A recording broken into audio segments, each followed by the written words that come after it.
समझिए और आपके साथ मैं हूं विवेक। और सबसे पहले खबर न्यूज 18 की खबर पर लगी मुहर की। कोरोना को लेकर हुई क्राइसिस मैनेजमेंट ग्रुप की बैठक में फैसला हुआ कि बिहार में पुरानी गाइडलाइंस लागू रहेगी। रात 10 बजे से सुबह 5 बजे तक नाइट कर्फ्यू जारी रहेगा।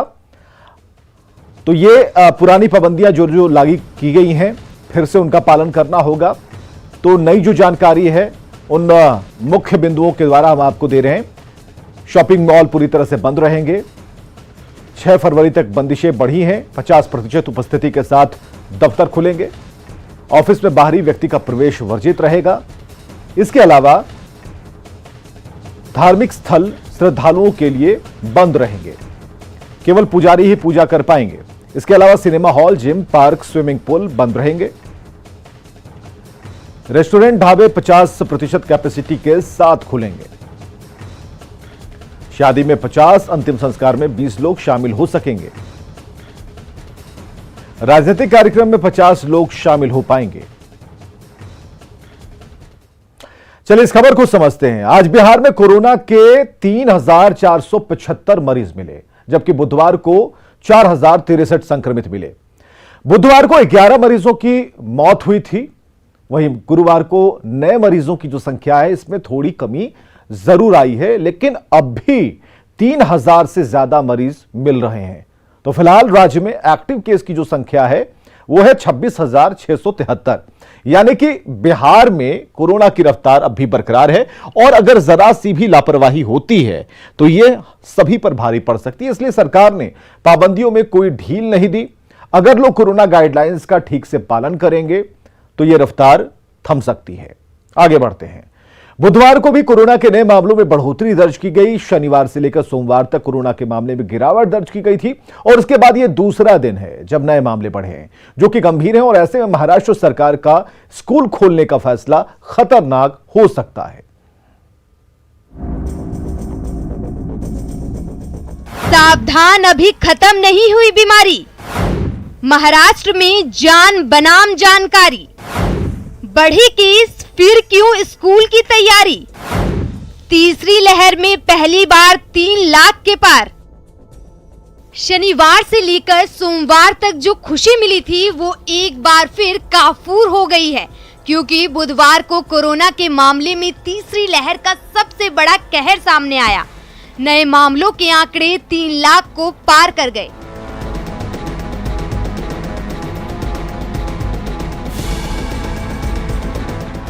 देश में बुधवार को 3.17 लाख नए केस मिले।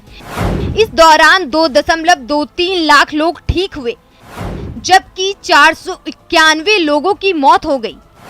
वहीं मंगलवार के मुकाबले नए संक्रमितों में 34,562 की बढ़ोतरी देखने को मिली।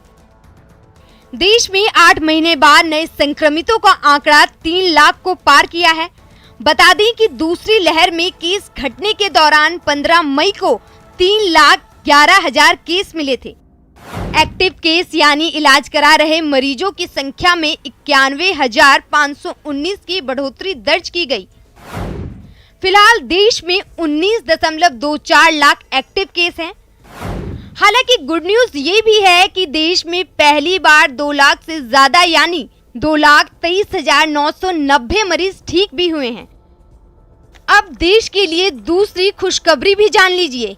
ये जानकारी खुद केंद्रीय मंत्री मनसुख मांडविया ने ट्वीट कर दी है। मांडविया ने लिखा कि प्रधानमंत्री नरेंद्र मोदी जी के नेतृत्व में दुनिया का सबसे बड़ा टीकाकरण अभियान नई ऊंचाइयों को छू रहा है।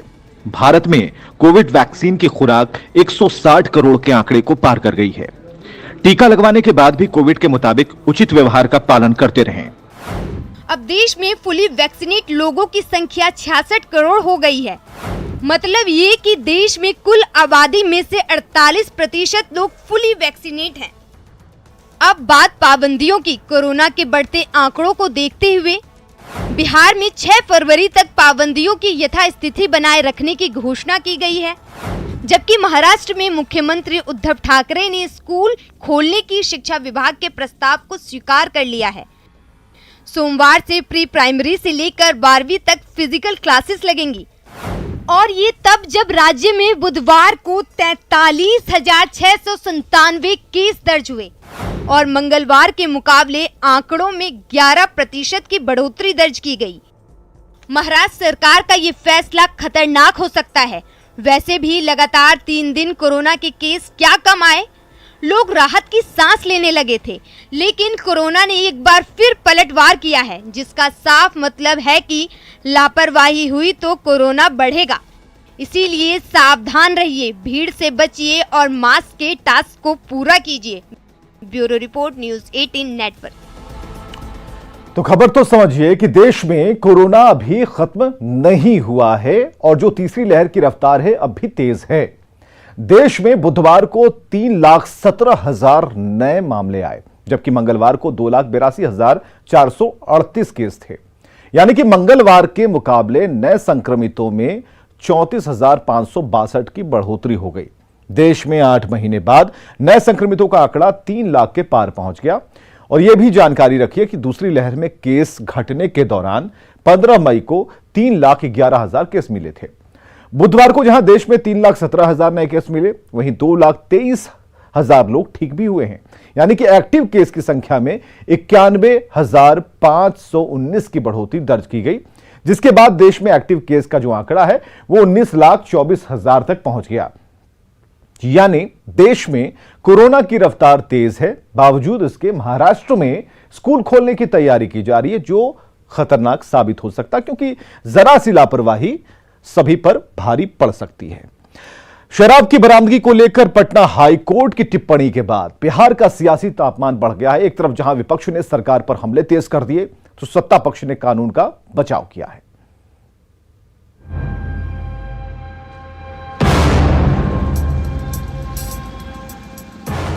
बिहार में शराबबंदी कानून का पालन कराने में लापरवाही पर पटना हाईकोर्ट में बिहार पुलिस और एक्साइज विभाग की जमकर खिंचाई की है।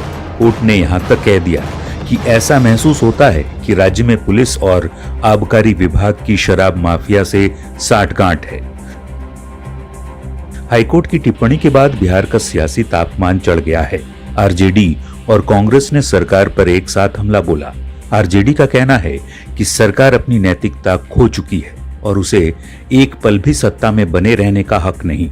वहीं कांग्रेस ने सरकार पर पुलिस के सियासी इस्तेमाल का आरोप लगाया है। आखिर गृह मंत्री कौन है बिहार के? तो नीतीश बाबू हैं। तो ये उनको सोचना चाहिए कि अब सरकार के ऊपर जो टिप्पणी हो रहा है और पुलिस और माफिया मिलके पूरे बिहार में शराब का कारोबार कर रहे हैं, ये तो अब कोर्ट सवाल उठा रहा है। तो आखिर नीतीश बाबू को कुर्सी पर 1 मिनट भी अब नहीं बैठना चाहिए। जनता दल यूनाइटेड और भाजपा के लोग पुलिस का राजनीतिक हितों के लिए इस्तेमाल बंद कर दे, शराबबंदी कानून ठीक से लागू हो जाएगा। लगातार हम ये कह रहे हैं, आप सुनने को तैयार नहीं है। सुप्रीम कोर्ट ने आपके तौर तरीकों की आलोचना की है। हाई कोर्ट तक ने कह दिया कि मिली भगत से माफिया और पुलिस की मिली भगत से धंधा चल रहा है। जेडीयू और बीजेपी दोनों ने सरकार का बचाव किया है।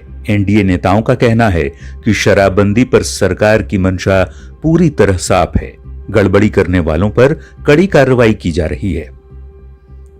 बिहार में पूर्ण शराबबंदी बिहार की सरकार का एक मजबूत फैसला है। इससे माहौल में काफी परिवर्तन हुआ है, इस बात को कोई नकार नहीं सकता है। लेकिन कुछ लोग हैं जो गड़बड़ी करते हैं। ऐसे लोगों पर कार्रवाई भी होती है, चाहे वो पुलिस डिपार्टमेंट के हों, एक्साइज डिपार्टमेंट के हों या कोई भी और हो। लेकिन इतना तय है कि अगर पुलिसकर्मी और माफिया की साठगांठ से ऐसा हो रहा है तो लगातार कार्रवाई भी हो रही है, और उस कार्रवाई में माफिया भी जेल जा रहे हैं और पुलिसकर्मी भी पकड़े जा रहे हैं। और आगे भी चाहे बड़े से बड़ा कोई लोग हो या छोटे से छोटा हो, सारे लोग अगर शराबबंदी के मामले में मुलव्विस होंगे तो उन पर कार्रवाई होगी और वो सलाखों के नीचे जाएंगे। ये सरकार किसी को बख्शने वाली नहीं है। सुप्रीम कोर्ट की टिप्पणी, पुलिस और उत्पाद विभाग को हाई कोर्ट की फटकार और नालंदा में जहरीली शराब से मौत की घटना ने विपक्ष को सरकार पर हमला बोलने का मौका दे दिया है। हालांकि ये वो भी जानते हैं कि शराबबंदी पर सरकार की मंशा साफ है। न्यूज़ 18 के लिए पटना से अमित कुमार की रिपोर्ट। चलिए इस खबर को भी समझते हैं। अप्रैल 2016 में शराबबंदी लागू हुई और इसके बाद बिहार में शराब का जो धंधा है वो बंद हो गया। पीने पिलाने पर पूरी तरह से प्रतिबंध लग गया, लेकिन शराबबंदी की वजह से शराब की तस्करी शुरू हो गई। लोग चोरी चोरी शराब पीने लगे, गांव-गांव में तस्कर पैदा हो गए, अवैध शराब की सप्लाई शुरू हो गई और नकली शराब की सप्लाई भी शुरू हो गई। पुलिस की मिलीभगत से धंधा फलता फूलता रहा। माफियाओं का एक बड़ा सिंडिकेट अस्तित्व में आ गया। अब लोग चोरी चोरी शराब बनाते हैं, जिन्हें भ्रष्ट अधिकारियों का समर्थन होता है, और इसी वजह से अवैध शराब का धंधा फिर से फलता फूलता जाता है। शराब माफिया और भ्रष्ट अधिकारी पैसा कमाते हैं, बदनामी सरकार की होती है।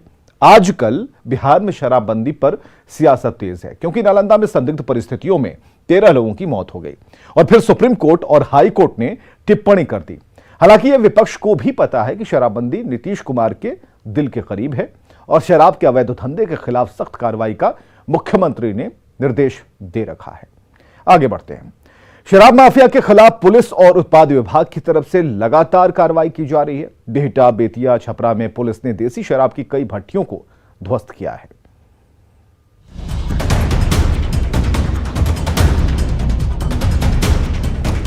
देसी और विदेशी शराब की बोतलों को देखकर ये मत समझिएगा कि किसी दारू के दुकान की तस्वीर है।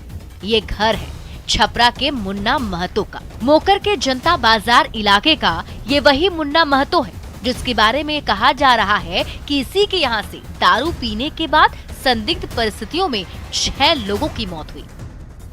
हालांकि पुलिस ने शराब से मौत का खंडन किया है, लेकिन जब एंटी लीकर टास्क फोर्स और उत्पाद विभाग की टीम ने मुन्ना महतो के घर पर छापेमारी की तो सबके होश उड़ गए। मुन्ना ने अपने घर के अंदर एक तरह से देसी और विदेशी शराब की फैक्ट्री लगा रखी थी।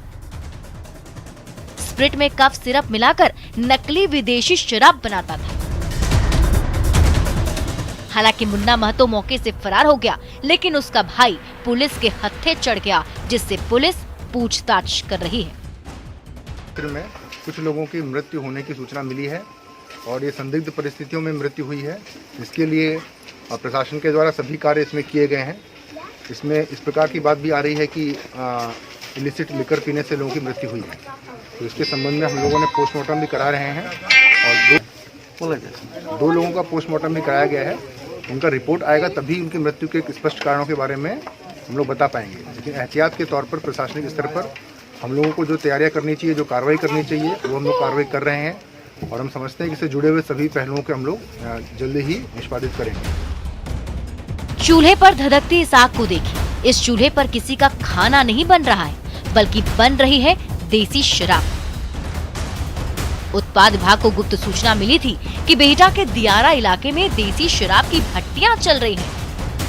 जिस सूचना पर उत्पाद विभाग की टीम ने छापेमारी की और देसी शराब के साथ 16 भट्टियों को ध्वस्त किया। शराब माफिया के खिलाफ पुलिस ने बेतिया में भी कार्रवाई की। सिरिसिया ओपी क्षेत्र के गरबुहा गांव में शराब तस्करों के खिलाफ छापेमारी करने भारी संख्या में पुलिस पहुंची। 12 लीटर देसी शराब जब्त किया, जबकि 1000 किलो अर्धनिर्मित शराब को नष्ट कर दिया गया। ये जो आपका जो हमने आज कार्रवाई किया है, ये गरबुहा है, सिरिसिया ओपी के अंतर्गत। यहाँ पहले इतना बड़ा चुलाई अड्डा हुआ करता था कि बार बार पुलिस और एक्साइज की टीम इसको ध्वस्त करती थी, इसको समाप्त करती थी। उसके बावजूद भी यहाँ पुनः चालू हो जाता था। पर मैं बहुत दिनों के बाद पहली बार मैं यहाँ पे देख रहा हूँ कि यहाँ पे काम अभी बंद है। और नहीं तो इसके पहले जितनी बार भी हमने कार्रवाई की है, 7 घंटा 8 घंटा यहाँ जेसीबी चलाना पड़ता था। उसके बावजूद भी पूरा खत्म नहीं होता था और फिर ये लोग चालू कर लेते थे।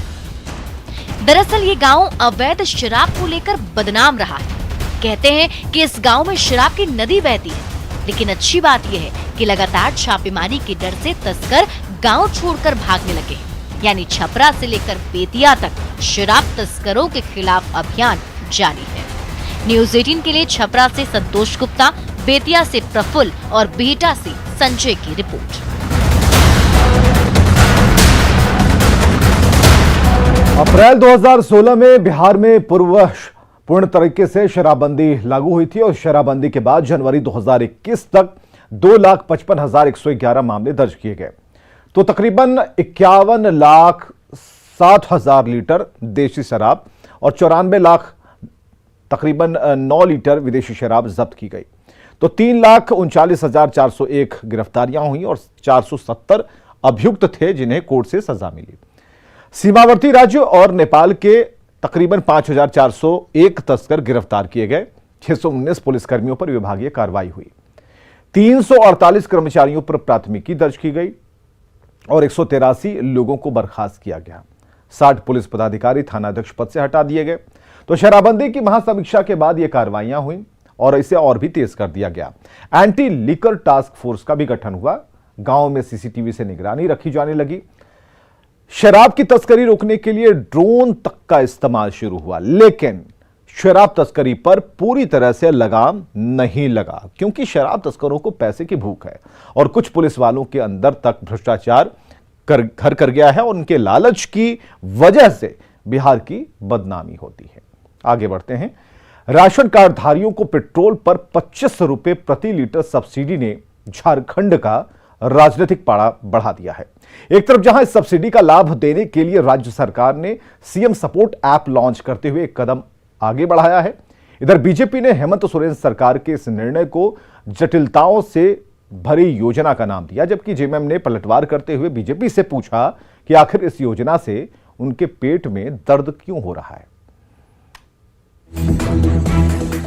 झारखंड में राशन कार्डधारियों को पेट्रोल पर 25 रुपए की सब्सिडी के फैसले ने राजनीतिक पारा बढ़ा दिया है। राज्य सरकार ने पेट्रोल सब्सिडी योजना के तहत निबंधन के लिए सीएम सपोर्ट्स ऐप लॉन्च कर दिया, तो दूसरी तरफ इस योजना को अभी से बीजेपी असफल बताने में जुट गई है। बीजेपी ने हेमंत सोरेन की इस योजना को जटिलताओं से भरा बताया है। मैं कह सकता हूँ ये योजना धरातल पर उतर ही नहीं पाएगा। जो बीपीएल की कैटेगरी है, उस कैटेगरी में जिनके पास मोटरसाइकिल रहेगा वो बीपीएल की श्रेणी में आएंगे नहीं। इसलिए ये झूठ मूठ का एक तोहफा देने का प्रयास है, लेकिन पूरी तरह से जटिलताओं से भरा हुआ और केवल अखबार की सुर्खियां बटोरने का हो सकता है घोषणा के पहले, लेकिन घोषणा के बाद ये जन आक्रोश का एक मुख्य मुद्दा भी बनने वाला है झारखंड में। पेट्रोल पर 25 रुपए सब्सिडी का श्रेय लेने में सत्ताधारी दल पीछे नहीं है। सत्ताधारी दल ने पूछा है कि योजना का लाभ देने पर बीजेपी नेताओं के पेट में दर्द क्यों हो रहा है। जेएमएम ने कहा कि जब पीएम मोदी किसी योजना की शुरुआत करते हैं तो वो सरल बताया जाता है, लेकिन जब हेमंत सोरेन सरकार योजना का आरंभ करती है तब बीजेपी को ये जटिल क्यों लगता है। माननीय प्रधानमंत्री जी कोई भी योजना करे तो उसमें बड़ा सरलता होता है और हम लोग कुछ भी करें तो बड़ा जटिल बन जाता है। यही तो मानसिक फर्क है लोगों में। इसका आकलन तो इसके चलने के बाद ही होगा। तो 26 तारीख से चूंकि उनके पेट में दर्द हो रहा है, इसलिए इन तरह की बातें ये लोग कह रहे हैं। झारखंड में राशन कार्ड धारी की संख्या की बात करें तो आंकड़ा 62 लाख के करीब है। बीजेपी बीपीएल को योजना का लाभ कैसे मिल सकता है, इस पर सवाल पूछ रही है, जबकि सत्ता पक्ष राशन कार्डधारी 2 पहिया वाहन मालिक को योजना का लाभ देने का दावा कर रही है। रांची से न्यूज 18 के लिए अविनाश की रिपोर्ट। और खबरें लगातार जारी हैं, आप बने रहिए हमारे साथ।